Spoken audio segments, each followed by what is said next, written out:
নমস্কার, কেমন আছেন আপনারা সবাই? আমার নতুন একটা ভিডিওতে আপনাদের সকলকে স্বাগত জানাই। আজকে কিন্তু একটা দারুণ রেসিপি নিয়ে চলে এসেছি আপনাদের জন্য। এরপর থেকে কিন্তু আর এরকম কুকিজগুলো বাইরের থেকে কিনতে হবে না এবং বাচ্চাদের একদম স্বাদ পূরণ, ইচ্ছে পূরণের জন্য কিন্তু বাড়িতেই ঝটপট রেডি হয়ে যাবে এই কুকিজগুলো। চলুন তাহলে শুরু করা যাক। আমি প্রথমেই একটি পাত্রে নিয়ে নিয়েছি 100 গ্রাম মতন বাটার। আমি কিন্তু এখানে আনসল্টেড বাটারটা ব্যবহার করেছি, তবে আপনারা চাইলে সল্টেড বাটারও ব্যবহার করতে পারেন। এবং খুব তাড়াতাড়ি ঝটপট করে এটাকে বিট করতে হবে এইভাবে, যতক্ষণ এটা সাদা হয়ে যায়। এরপর আমি এখানে চিনি ব্যবহার করেছি। অবশ্যই কিন্তু গুঁড়ো চিনিটাই ব্যবহার করতে হবে। গোটা দানার চিনি ব্যবহার করলে কিন্তু চিনিটা গলতে থাকবে তখন সেখান থেকে জল বেরিয়ে আসবে এবং মিক্সচারটা কিন্তু নষ্ট হয়ে যাবে।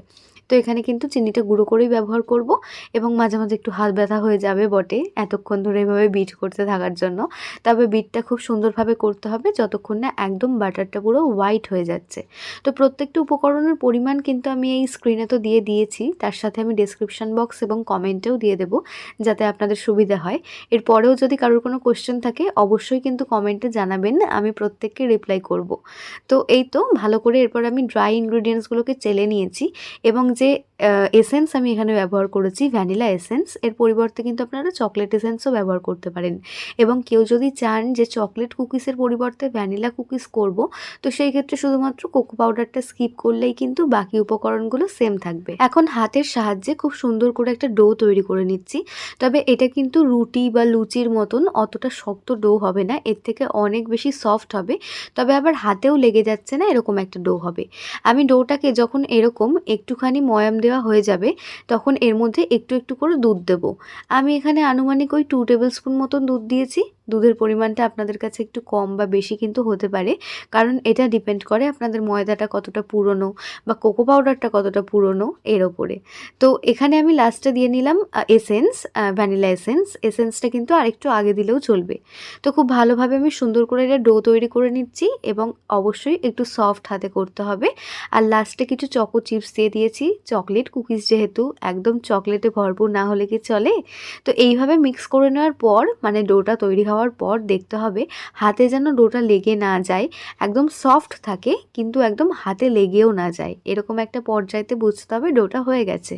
তো আমি যেহেতু আজকের এই কুকিজগুলোকে গ্যাসে বেক করব, তো এখানে একটা স্টিলের থালা নিয়েছি আর স্টিলের থালাটার উপর কিন্তু খুব ভালোভাবে অয়েল গ্রিস করে নিয়েছি, মানে তেল মাখিয়ে নিয়েছি। এবার খুব সুন্দর করে ছোট্ট ছোট্ট শেপ করে এইগুলোকে দিয়ে দিলাম। আর যখন আপনারা এই বলগুলোকে কুকিজের শেপ দেবেন তখন সাইড দিয়ে ক্র্যাক না হলেই কিন্তু বুঝতে পারবেন যে আপনার ডোটা একদম পারফেক্ট হয়েছে। তো ওপর দিয়ে আরও কিছু চকো চিপস দিয়ে দিচ্ছি আর এটাকে আমি বেক করেছিলাম 25 মিনিট। তবে একটা কথা কিন্তু মনে রাখতে হবে যে কুকিজের বেক করার টাইমটা কিন্তু ডিপেন্ড করে যে আপনাদের কুকিজগুলো কীরকম সাইজের হচ্ছে বা কতটা মোটা বা পাতলা হচ্ছে তার ওপর। তো আমি যেরকম সাইজ করেছি এতে কিন্তু 25 মিনিটই বেক করতে হয়েছে। আপনাদেরটা একটু কম বা বেশি হতে পারে, তো 20 মিনিট পর কিন্তু আপনারা খুলে একবার চেক করতে পারেন।